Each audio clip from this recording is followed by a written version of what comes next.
వైఎస్ఆర్సీపీని గద్దె దించటమే ఏకైక లక్ష్యంగా భావిస్తున్న కూటమిలో టికెట్లు దక్కని ఆశావాహులు రెబల్స్ గా తయారవుతున్నారు.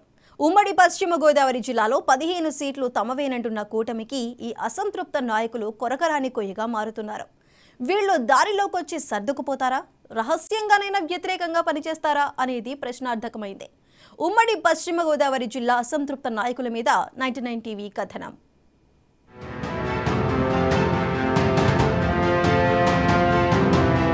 వైసీపీ ప్రభుత్వాన్ని గద్దె దింపడమే లక్ష్యంగా అదే నినాదాన్ని అజెండాగా చేసుకుని టీడీపీ, జనసేన, బీజేపీ కూటమి ఖరారైనప్పటి నుంచే ఆశావాహుల గుండెల్లో గుబులు మొదలైంది.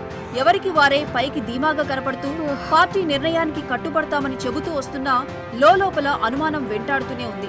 చిలకలూరుపేటలో జరిగిన ప్రజాగళం సభ ద్వారా కూటమి పార్టీలు తమ కార్యకర్తల్లో ఉత్సాహం నింపినా ఒక్కో జాబితా ప్రకటించే కొద్దీ నిరాశాపరుల జాబితా కూడా పెరుగుతూనే వచ్చింది. కూటమిలో సీట్ ఆశించి భంగపడ్డ అభ్యర్థులు క్రమంగా అసమ్మతి గళాలు విప్పుతున్నారు. ఇది గమనించిన టీడీపీ అధినేత చంద్రబాబు నాయుడు అసమ్మతి నేతలను పార్టీ కార్యాలయానికి పిలిపించి వారిని బుజ్జగిస్తూ ఉన్నారు. పార్టీ అధినేత మాటలు విన్న కొంతమంది నేతలు అధిష్టానం నిర్ణయానికి లోబడి కూటమి అభ్యర్థుల విజయం కోసం ప్రచారంలో పాల్గొంటున్నారు. మరికొందరు ఆశావాహులు మాత్రం మెట్టు దిగేది లేదంటూ వెట్టు చేస్తున్నారు. ఉమ్మడి పశ్చిమ గోదావరి జిల్లాలో సీటు ఆశించి భంగపడ్డ కొంతమంది బరిలో దిగడానికి సిద్ధమయ్యారు. ఏలూరు, ఉండి, నరసాపురం నియోజకవర్గాల్లో కూటమి అభ్యర్థులకు వ్యతిరేకంగా తిరుగుబాటు అభ్యర్థుల కార్యకలాపాలు సాగుతున్నాయి.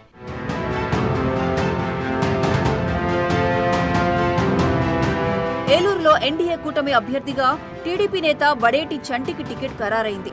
దీంతో ఇక్కడ టికెట్ ఆశించిన జనసేన పార్టీ నేత రెడ్డి అప్పలనాయుడు ఏలూరు సీటు తనకే ఇవ్వాలంటూ నిరసన కార్యక్రమాలు చేపట్టారు. టికెట్ ఇవ్వకపోతే రెబల్ అభ్యర్థిగా పోటీకి సిద్ధమన్న సంకేతాలు పంపారు. ఈ పరిస్థితుల్లో ఏలూరు నియోజకవర్గం కూటమి అభ్యర్థికి జనసేన సపోర్ట్ ప్రశ్నార్థకంగా తయారైంది. మరో నియోజకవర్గం ఉండి పరిస్థితి ఇంకో రకం. ఇక్కడ టీడీపీకి సొంత పార్టీలోనే కొత్త కుంపటి తయారైంది. సిట్టింగ్ ఎమ్మెల్యే రామరాజుకు టీడీపీ టికెట్ ఖరారు కాగా సీటు ఆశించిన మాజీ ఎమ్మెల్యే కల్వపూడి శివరామరాజు ఇండిపెండెంట్ గా బరిలో దిగుతున్నారు.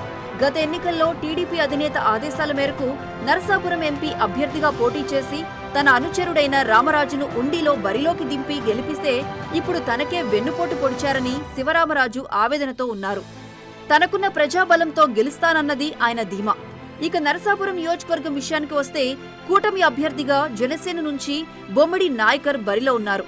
ఇక్కడ సీటు ఆశించి భంగపడ్డ మాజీ మంత్రి కొత్తపల్లి సుబ్బారాయుడు, టీడీపీ మాజీ ఎమ్మెల్యే బండారు మాధవనాయుడు, కోవలి నాయుడు ఏకమై ఒక రెబల్ అభ్యర్థిని పోటీకి దింపేందుకు సిద్ధమవుతున్నారు. దీంతో కూటమి అభ్యర్థి బొమ్మిడి నాయకర్కు ఎదురుదెబ్బ తగిలట్టుంది.